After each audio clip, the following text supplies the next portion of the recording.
I will promise you this, that if we have not gotten our troops out by the time I am president, it is the first thing I will do. I will get our troops home. We will bring an end to this war. You can take that to the bank. Well, President Obama has ordered 17,000 more American troops to Afghanistan.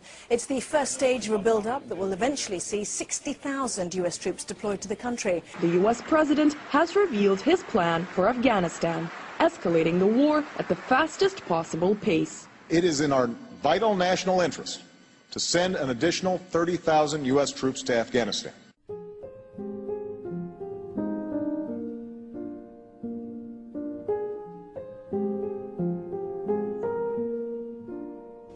When I was in Iraq, I saw the devastation that our invasion and occupation had met out upon the Iraqi people. I saw and at times participated in the dehumanization and degradation of the Iraqi people. By robbing others of their inherent dignity, by denying them respect, and by treating them as the less than human other, we ultimately robbed ourselves of our own dignity, humanity, and compassion. You roll into Baghdad, every single big apartment building is blown up.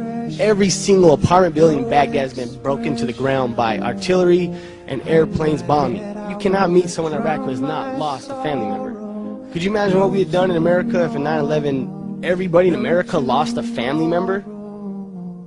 What would we be doing? Would we be talking about war? No, we'd be in the streets with weapons.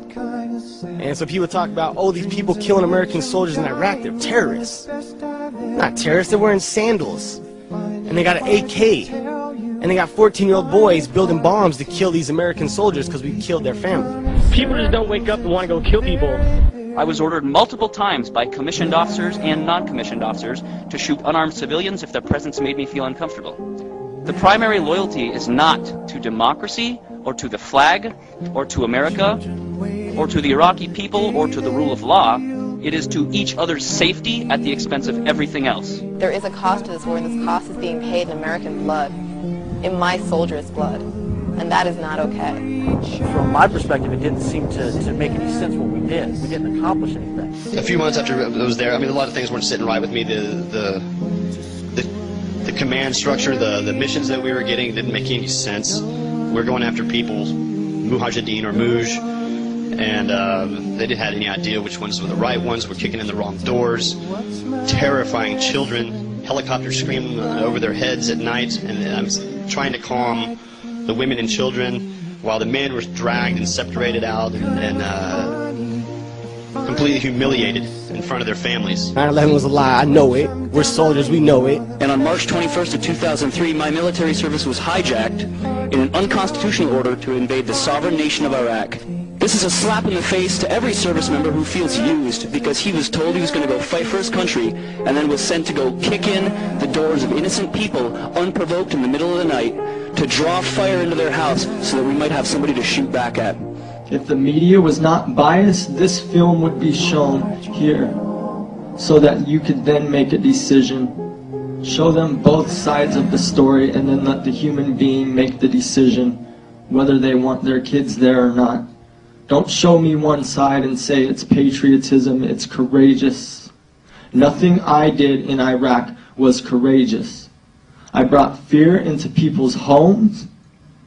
I traveled with a .50 caliber weapon every single day and slept with a pistol underneath my pillow. Tell me what is so courageous about that. And I tried hard to be proud of my service, but all I could feel was shame.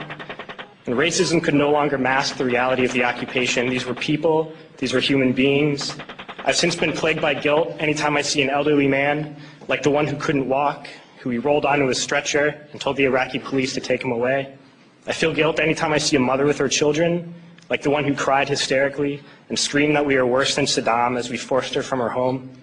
I feel guilt anytime I see a young girl, like the one I grabbed by the arm and dragged into the street. We were told we were fighting terrorists. The real terrorist was me, and the real terrorism is this occupation.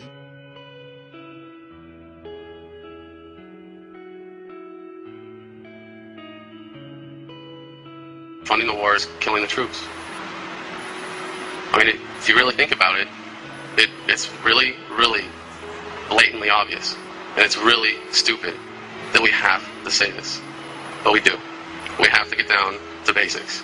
We have to break it down Barney style, as we say. When I joined the military, I raised my hand and said that I'll protect the Constitution of the United States and its people, and against foreign and domestic enemies. But guess what? I did not raise my hand to protect private companies like KBR and put my life on the line so they can make a buck. When are we going to realize that people fighting in Iraq against us, they're not terrorists, they're soldiers? What would we do if somebody invaded us? I know I will pick up my weapon and fight against them. What the hell we call them? Terrorists? These people want their country back.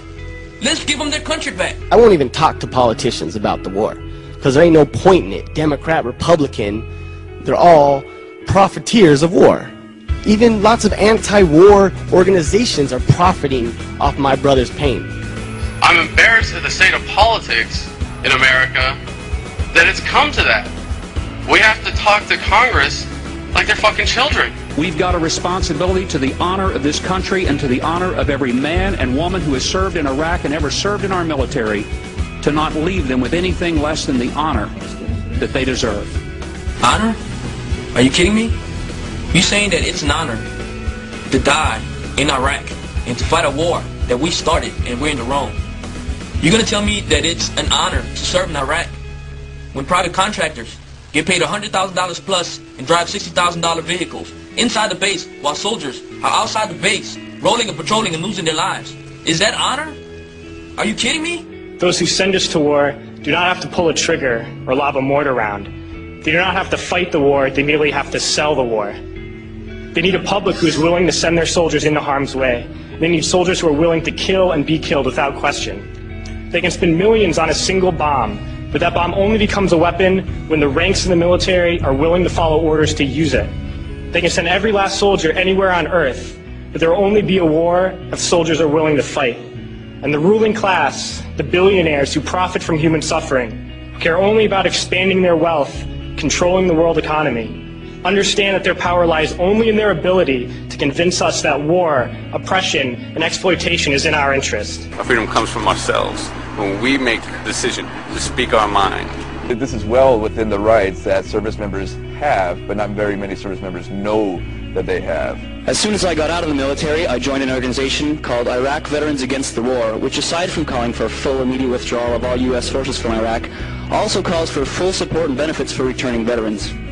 We have members across the country and overseas, in Germany and Iraq. Less than 4 years ago, there were 7 of us, and today there are over 1,200. Our membership has more than doubled in the past year and is continuing to grow. So we do have a resistance movement. We do have dissent within the ranks. It's happening for each one of us who goes public. There's probably 100, who are resisting quietly. Let's be brutally honest. Our leaders aren't going to end the occupation. It's going to be us that ends the occupation. Thank you. Thank you. I don't think as a 24-year-old kid I should go to jail for not wanting to kill people. I had a personal experience after one of the talks that I did with a man. He came up to me after that and he told me he was an Iraqi man. And he said that he was from the area around Balad, and I was stationed in Balad. And I just couldn't help it. Just all of a sudden I hugged the guy. And I said that I was sorry. That I was so sorry. And I ended up crying right there to this perfect stranger. And he told me it was okay.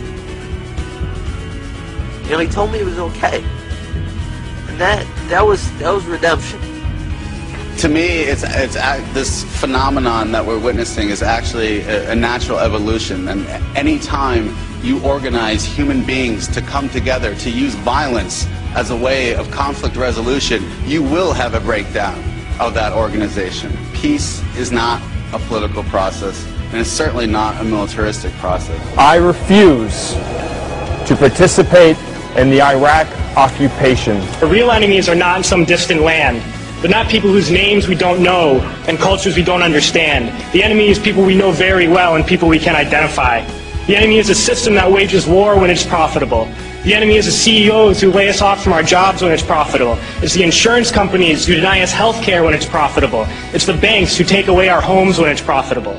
Our enemy is not 5,000 miles away. They are right here at home. And if we organize and fight with our sisters and brothers, we can stop this war, we can stop this government, and we can create a better world. There's a term, once a Marine, always a Marine, but there's also the term, eat the apple, F the core. I don't work for you no more.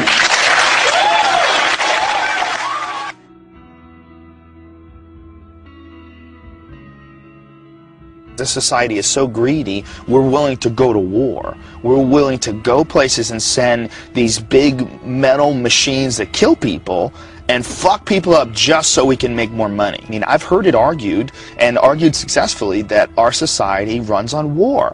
You know, it runs on the domination of the other parts of the world. And literally, that's the only way you can control a gigantic chunk of the globe. You have to keep everybody down.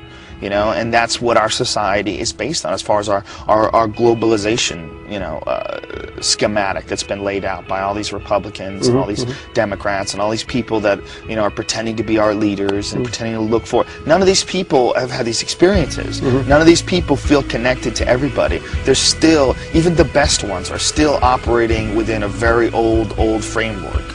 And a framework that's set up by ignorance. It's a foolish framework. The idea that it should be okay to go somewhere and engage in war to protect a society that wants to go places and engage in war. That's insane. That's insane. Because you're saying, I mean, that's automatically saying that the lives of the people here are worth more than the lives of the people everywhere else. And they're all one thing. They're all exactly the same.